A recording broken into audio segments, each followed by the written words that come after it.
Salut à toi, j'espère que tu vas bien. Alors avant d'aller plus loin, je tiens à te dire un grand merci du cœur, parce que tu fais partie des 600 premiers abonnés. Voilà, la chaîne a dépassé les 600 abonnés et ça fait vraiment chaud au cœur. Ça fait 2 ans que j'ai lancé cette chaîne et j'espère que elle t'apporte. J'espère qu'elle t'a apporté et si tu viens d'arriver, eh bien j'espère que ça va t'apporter plein de bonnes choses. En tout cas, je vais faire en sorte, je vais y travailler et y mettre tout mon cœur pour te partager ce qui me passionne, ce qui moi m'a permis et ce qui me permet d'être bien et plus particulièrement parler de méditation en fait, hein, et partager aussi les voyages méditatifs. Comme tu peux le voir, ça fait un petit moment que j'ai pas partagé les voyages méditatifs, mais j'en ai 10 qui attendent d'être créés. Enfin, en gros, je les ai écrits, mais faut maintenant que je passe en studio pour les enregistrer et créer la musique. Mais ça arrivera en 2019. Donc voilà, si t'as aimé les 20 premiers voyages méditatifs, il y en a encore 10 qui vont arriver. Et si t'as pas encore expérimenté les 10 premiers, enfin les 20 premiers, et je t'invite à les essayer, enfin à les expérimenter, à les vivre. C'est c'est une aventure un petit peu originale, un petit peu atypique. Donc je te conseille d'essayer. Voilà. Alors aujourd'hui, comme tous les mercredis, j'aborde la méditation en, en dévoilant une nouvelle facette de la méditation. Je m'appuie sur un livre qui s'appelle Méditer, c'est se soigner. Et voilà, l'auteur en fait nous donne 11 facettes de la méditation et je trouve ça intéressant de chaque semaine explorer, en fait méditer justement sur ça. Parce que méditer, à la base, ça veut dire méditer, c'est rentrer en profondeur. Donc là, en fait, on rentre en profondeur sur la méditation en elle-même. On essaie de comprendre ce qu'est la méditation. Et alors aujourd'hui, méditer, c'est une inconnaissance. La semaine dernière, j'ai parlé de méditation en disant que la méditation, c'est une connaissance. Ça permet de mieux se connaître. Là, aujourd'hui, on apprend que la méditation, c'est une inconnaissance. C'est une inconnaissance dans le sens où quand on médite, on laisse de côté nos certitudes. En fait, c'est un petit peu comme un explorateur qui va aller voyager, qui va aller découvrir un pays, qui va découvrir une culture. Il se rend compte qu'en fait, il avait qu'une petite partie de la réalité. Il avait sa réalité, il avait qu'une petite partie de la vérité, entre guillemets. Et là, c'est à peu près la même chose en termes de méditation. C'est-à-dire que quand on médite, on se rend compte qu'on connaît que trop peu de choses en fait. Et qu'il y a une dimension qui est juste fascinante, extraordinaire, qui nous dépasse. Et qu'on ne peut pas qualifier, en fait, c'est quelque chose qui va au-delà de nos limites mentales, qui va au-delà de nos pensées. On ne peut pas mettre vraiment des mots sur ça. C'est de l'ordre du ressenti. C'est de l'ordre du ressenti.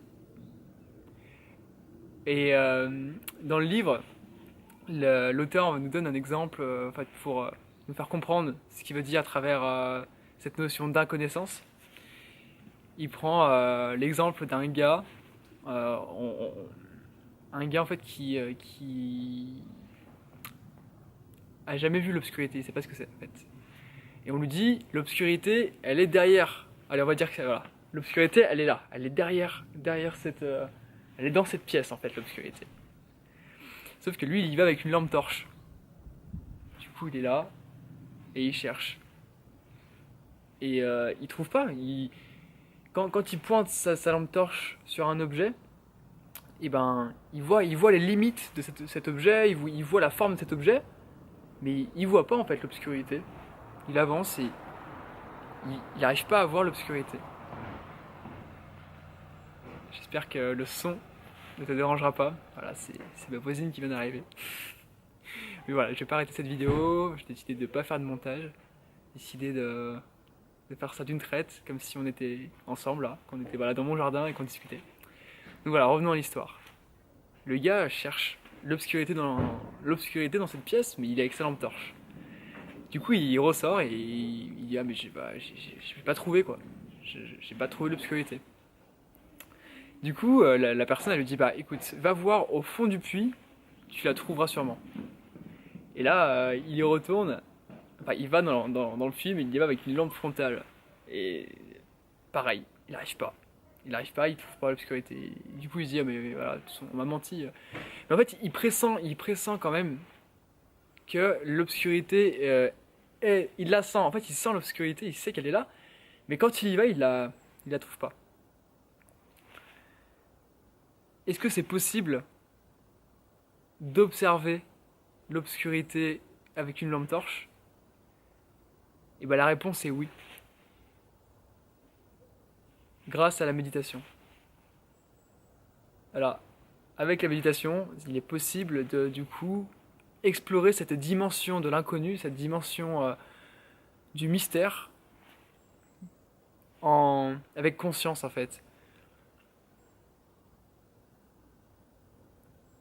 C'est comme si, en fait, c'est notre lampe torche, finalement, quand on médite, c'est notre conscience. Donc en fait, on ferme les yeux, et avec notre conscience, on va explorer cette dimension, on va explorer en fait cette dimension, cette obscurité, cette dimension inconnue. Mais on va pas essayer de, de juger, de mettre des mots en fait sur cette chose. On va plutôt ressentir. J'espère que tu comprends ce que je te dis. Je sais que c'est pas hyper clair, j'en suis conscient. Mais je me dis que peut-être que tu arriveras à saisir des choses entre les mots. Je pense que tu perçois un peu ce que je veux dire, mais concrètement, en fait, si tu veux vraiment comprendre ce qu'il y a derrière, cette exploration du mystère et de l'inconnu, en fait, il faut l'expérimenter, il faut le vivre. Je pourrais jamais le dire correctement avec des mots, il faut l'expérimenter. Et là, je vais aller très vite parce qu'il me reste moins de 40 secondes, donc je vais aller vraiment vite. Voilà, j'ai créé un programme pour toi pour te permettre d'apprendre la méditation et d'en faire une habitude. C'est un gros travail et que maintenant tu peux avoir accès.